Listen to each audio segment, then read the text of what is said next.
सबसे पहले तो हमको ये समझना है ना कि नेचुरल डिजास्टर होता क्या है। देखो, हमारे इन्वायरमेंट में किसी भी तरीके का कुछ ऐसा एक्टिविटी जो अनसर्टेन हो, मतलब अचानक से हो जाए, और जिसकी वजह से हमारे अर्थ पे जो लाइफ को सक्सीड करने का जो तरीका है वो थोड़ा सा चेंज हो जाए।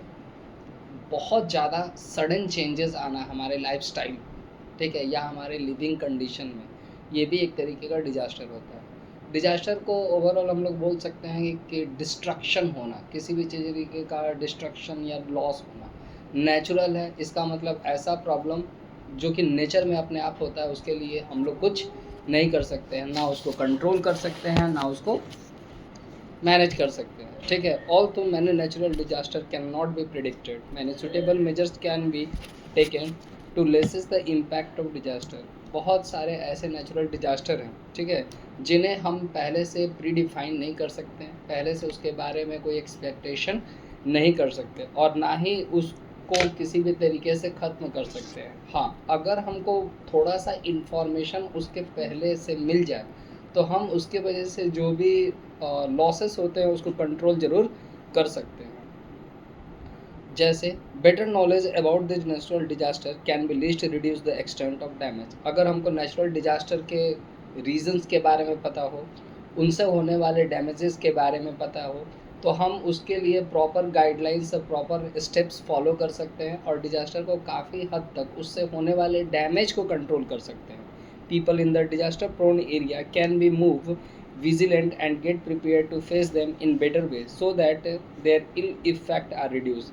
ऐसे लोग जो डिजास्टर प्रोन एरिया में रहते हैं, जहाँ पर डिजास्टर आने का पॉसिबिलिटीज़ काफ़ी ज़्यादा है, अगर पहले से इन्फॉर्मेशन मिल जाए कि हाँ किसी एरिया में डिजास्टर आने वाला है, तो हम लोगों को इसके बारे में जाकर समझा सकते हैं, ठीक है। अपने आप को मैक्सिमम लेवल तक प्रोटेक्ट कैसे करें, इसके बारे में ज़रूरी सजेशन प्रोवाइड कर सकते हैं। अब जैसे मान लो किसी एरिया में अर्थक्वेक आने वाला है, तो वैसे एरिया में हम जाकर लोगों को सबसे पहले ये बोलेंगे कि किसी भी बिल्डिंग वगैरह के आप नीचे मत रहिए, आसपास में कहीं ओपन ग्राउंड्स वगैरह हैं, ठीक है, तो आप ग्राउंड में चले जाइए। अगर आप घर के अंदर हैं और अचानक से अर्थक्वेक आ गया, तब आप क्या करोगे, तो टेबल के नीचे जाकर अपने आप को छुपा लीजिए। इस तरीके का एक्टिविटीज़ कर सकते हैं। Immediate help from the national and international agency can prove very helpful for the affected people. बहुत सारे इंटरनेशनल और नेशनल एजेंसी हर कंट्री में काम करती हैं, जो किसी भी तरीके का नेचुरल डिजास्टर के पहले जहाँ तक हो सके प्रॉपर इंडिकेशन लोगों को प्रोवाइड करती है, और लोगों को अपने आप को प्रोटेक्ट करने के लिए मैंडेटरी गाइडलाइंस भी प्रोवाइड करती है। Suitable measures to cope with the earthquake. अब जैसे सबसे पहले नेचुरल डिजास्टर का बात कर लेते हैं, अर्थक्वेक। अगर अर्थक्वेक आता है तो आप अपने आप को किस तरीके से प्रोटेक्ट कर सकते हो। Any early warning of an earthquake can help people to evacuate their home and other building to minimise the risk of life. जैसे अगर अर्थक्वेक आने वाला है तो सबसे पहले लोग अगर अपने घरों में हैं, बिल्डिंग अपार्टमेंट या फ्लैट्स वगैरह में रहते हैं, तो सबसे पहले वहाँ से लोगों को निकालना, और किसी ओपन एरिया में जाकर, जैसे प्ले ग्राउंड हो गया, फील्ड हो गया, वहाँ पर लोगों को बोलना कि आप लोग यहीं पर रहिए जब तक अर्थक्वेक ख़त्म ना हो जाए। वैसे एरिया में क्या होगा कि अगर बिल्डिंग वगैरह डैमेज भी होगा तो हम तो ओपन फील्ड में हैं, फील्ड में तो कोई बिल्डिंग होता नहीं है, तो कम से कम लोगों की जान बच जाएगी। If one is indoor he should not run outside but move under the table and bed. अगर मान लेते कोई आदमी घर के अंदर है और अचानक से अर्थक्वेक आने लगा, तो उसके पास इतना टाइम नहीं है कि वो भाग कर बाहर फील्ड में जा सके। वैसे कंडीशन में घर में टेबल वगैरह हैं, बेडशीट है, उनके नीचे जाकर अपने आप को छुपा लेना चाहिए। One should keep away from window, mirror and things that could break and fall. ऐसी चीज़ों से अपने आप को दूर रखिए जो चीज़ें जल्दी टूटने और फूटने का खतरा रहता है, जैसे मिरर हो गया, विंडो हो गया, या आसपास कहीं पेड़ वगैरह है, तो ऐसे एरिया से अपने आप को दूर रखना है। If one is outdoor he should move an open area away from the building. अगर कोई आदमी घर के बाहर है तो जितना जल्दी हो सके उसको किसी ओपन एरिया में, जैसे कि बोले कि मेन रोड पे चले जाना, फील्ड्स वगैरह में, पार्क वगैरह में चले जाना चाहिए, मिनिमाइज़ करने के लिए अर्थक्वेक से होने वाले लॉस को, ठीक है। हम लोग जो बिल्डिंग कंस्ट्रक्शन करते हैं उसको इस तरीके से बनाना चाहिए कि वो मैक्सिमम लेवल तक अर्थक्वेक की वजह से अर्थ के टेक्टोनिक प्लेट में जो वाइब्रेशन होता है उस वाइब्रेशन को एब्जॉर्ब करने वाला कंस्ट्रक्शन हम लोगों को यूटिलाइज़ करना चाहिए। एग्जिस्टिंग बिल्डिंग में भी स्ट्रेंथ स्ट्रक्चरली, जो भी बिल्डिंग वगैरह है उनको अच्छे तरीके से हमको बनाना चाहिए, ठीक है। और हमेशा कोशिश करना चाहिए कि अगर कोई अर्थक्वेक होने की पॉसिबिलिटीज़ है तो आसपास कुछ ऐसे एरिया होने चाहिए ताकि हम तुरंत वहाँ पर जाकर अपने आप को प्रोटेक्ट कर सकें। If possible in earthquake prone area the houses should be made of would.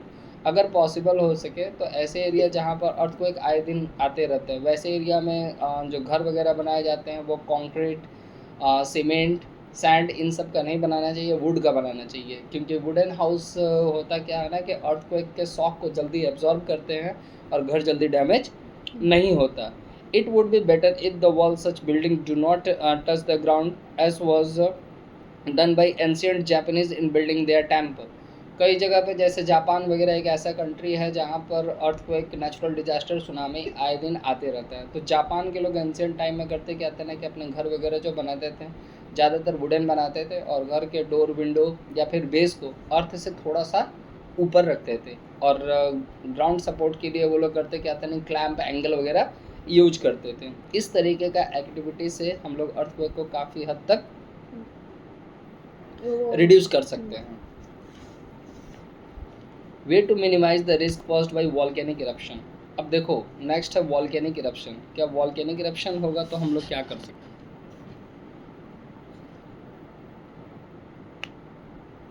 There is no denying the fact that no one can prevent volcanic eruption. देखो ये सबसे बड़ा फैक्ट है कि हम लोग किसी भी नेचुरल डिजास्टर को हम लोग नहीं रोक सकते।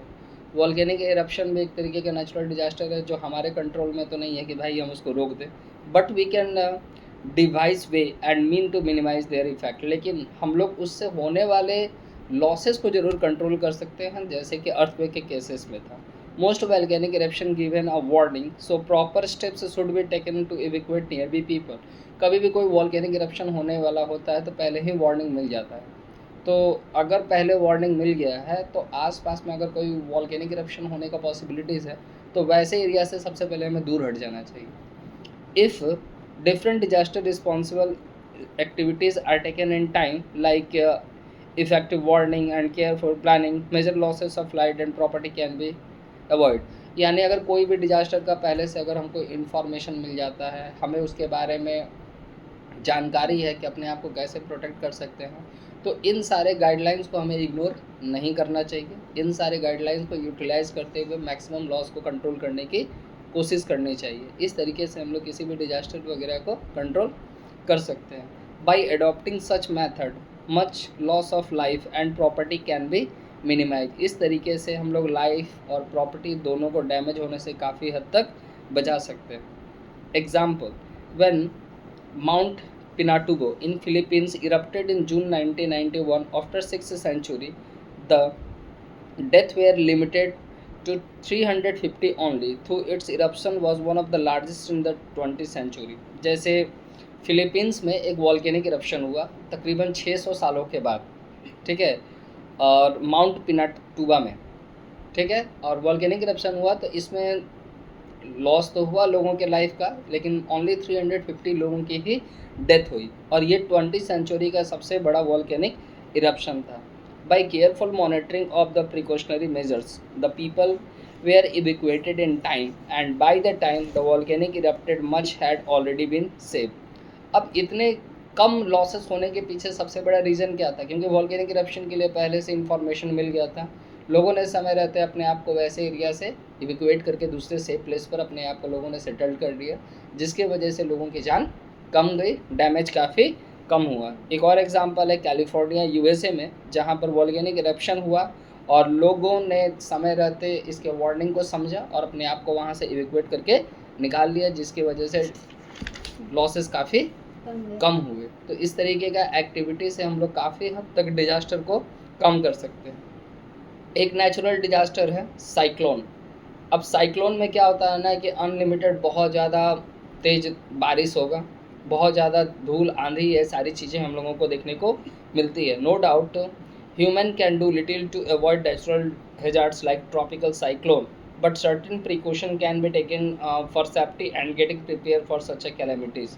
अब देखो साइक्लोन भी एक तरीके का नेचुरल डिजास्टर है, हम उसको रोक तो नहीं कर सकते, लेकिन अपने आप को प्रोटेक्ट करने के लिए जो भी मेजर स्टेप्स है वो ज़रूर ले सकते हैं। In such cyclone prone area women settlement should not be too close to the sea coast. अगर कोई साइक्लोन रिलेटेड एरिया है तो साइक्लोन नॉर्मली क्या होता है, सी शोर के आसपास, सी कोस्टल एरिया के आसपास ही होता है। इसलिए लोगों को सी कोस्टल एरिया के आसपास घर बनाकर वहाँ नहीं रहना चाहिए, क्योंकि वहाँ पर जब तेज़ आंधी चलेगी तो लोगों का घर वगैरह डैमेज हो जाएगा, सी वेव काफ़ी स्ट्रांग हो जाएगा, जिसकी वजह से लोगों का घर प्रॉपर्टी डैमेज हो सकता है। Early warning by the authorities can help people to evacuate such a low lying area which would be hit hard.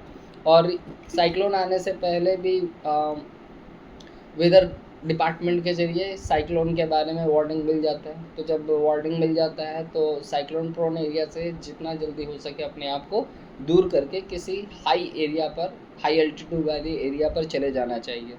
TV वगैरह में वेदर रिपोर्ट हम लोगों को आए दिन टेलीकास्ट होता है। अगर टेलीकास्ट में अगर किसी तरीके गाइडलाइंस है कि भाई साइक्लोन वगैरह आने वाला है, तो जहाँ तक हो सके, ठीक है, पेड़ वगैरह के पास नहीं रुकना चाहिए, ठीक है। अगर कच्चा हाउसेस समझते ही होगे, जो कि वुड मड वगैरह से बनाया जाता है, वैसे हाउसेस से दूर रहना चाहिए। सेफ शेल्टर वगैरह डेवलप करना चाहिए। ये सारी प्रिकॉशन हम लोगों को यूज करना चाहिए। नेक्स्ट है ड्राफ्ट। ड्राफ्ट का मतलब होता है सूखा। अगर सूखा होगा तो सबसे ज़्यादा प्रॉब्लम किस बात की होगी, पानी, ठीक है। तो अब भाई सूखा कब आएगा, जब किसी एरिया में रेन नहीं हो रहा है। अगर रेन नहीं हो रहा है तो वाटर का प्रॉब्लम क्रिएट हो जाएगा। तो सबसे अच्छा तो एक पहला काम है कि हम लोगों को ज़्यादा से ज़्यादा ट्री प्लांटेशन वगैरह करना चाहिए और फॉरेस्टेशन को प्रमोट करना चाहिए, क्योंकि जितना ज़्यादा पेड़ होगा उतनी ज़्यादा बारिश होगी। अगर बारिश होगी तो कभी भी हम लोगों को ड्राफ्ट जैसे सिचुएशन को फेस नहीं करना पड़ेगा। और जब बारिश आती है तो बारिश के पानी को, रेन वाटर को हम लोगों को कंज्यूम करने से ज़्यादा कंजर्व करने के बारे में सोचना चाहिए। जैसे डैम बनाना, रिवर बनाना, लेक बनाना, पॉन्ड बनाना, इस तरीके का हम लोग मैन मेड कंस्ट्रक्शन के ज़रिए हम लोग रेन वाटर को स्टोर कर सकते हैं, ताकि फ्यूचर में अगर किसी ईयर मान लो अच्छी बारिश नहीं हुई तो वाटर स्कैरिसिटी जैसा सिचुएशन हम लोगों को फेस नहीं करना पड़े। ऐसे एक्टिविटीज़ से हम लोग अपने आप को, एक सबसे सिंपल तरीका है कि जितना से ज़्यादा प्लांटेशन कर सकते हैं, अफॉरेस्टेशन कर सकते हैं, ये हम लोगों को बिल्कुल करना चाहिए, ठीक है। उसके बाद फार्मर्स को भी इस बात के लिए, क्योंकि देखो सूखा आएगा तो सबसे ज़्यादा इफेक्ट पड़ेगा एग्रीकल्चरिंग पे। अगर एग्रीकल्चरिंग पे अगर इफेक्ट पड़ गया तो क्रॉप्स वगैरह ग्रो नहीं होगा, क्रॉप्स ग्रो नहीं होगा तो हमें खाने के लिए अनाज नहीं मिल पाएगा। तो वाटर प्रॉब्लम बहुत मेजर प्रॉब्लम है, इसके वजह से लाइफ एकदम कंप्लीट एंड हो जाएगा। तो हमको इसको प्रिकॉशन और कंट्रोल करने का बेस्ट स्टेप्स तो यही है कि ज़्यादा से ज़्यादा हम लोग अफॉरेस्टेशन करें। दूसरी तरफ अगर हमारे पास वाटर रिसोर्सेज हैं तो वाटर रिसोर्सेज को हमको पॉल्यूट नहीं करना है, ठीक है। वाटर को पॉल्यूट करने से रोकना है, वाटर को कंजर्व करना है, वाटर को वेस्ट नहीं करना है। ये सारे स्टेप्स हम लोगों को लेने चाहिए। नेक्स्ट है फ्लड। फ्लड का मतलब है बाढ़। फ्लड जैसा एक्टिविटीज़ नॉर्मली क्या होता है ना कि माउंटेन एरिया के बाद जो नीचे वैली का एरिया होता है, लो वैली एरिया होता है या प्लेन लैंड होता है, वहाँ पे हमको फ्लड जैसा सिचुएशन ज़्यादा देखने को मिलता है। फ्लड को कंट्रोल करने का एक तो ज़्यादा पहला तरीका वही है कि अफॉरेस्टेशन कीजिए, क्योंकि अफॉरेस्टेशन की वजह से क्या होगा, जैसे ट्रीज़ वगैरह के रूट्स क्या होते हैं, सॉइल को पूरे स्ट्रांगली पैक करके रखते हैं, जिसकी वजह से फ्लड के टाइम पर लैंड डिस्पोजल हम लोगों को देखने को नहीं मिलता, लैंडस्लाइड जैसी एक्टिविटीज़ नहीं होती। लोगों को अगर कभी भी फ्लड वगैरह आने वाला है तो सडनली तो आएगा नहीं, बारिश आएगी तभी। तो लोगों को जहाँ तक हो सके समय रहते किसी हाई एल्टीट्यूड वाले एरिया पर चले जाना चाहिए। टीवी न्यूज़ चैनल के जरिए जो भी गाइडलाइंस प्रोवाइड की जाती है उन गाइडलाइंस को हमें फॉलो करना चाहिए, ठीक है।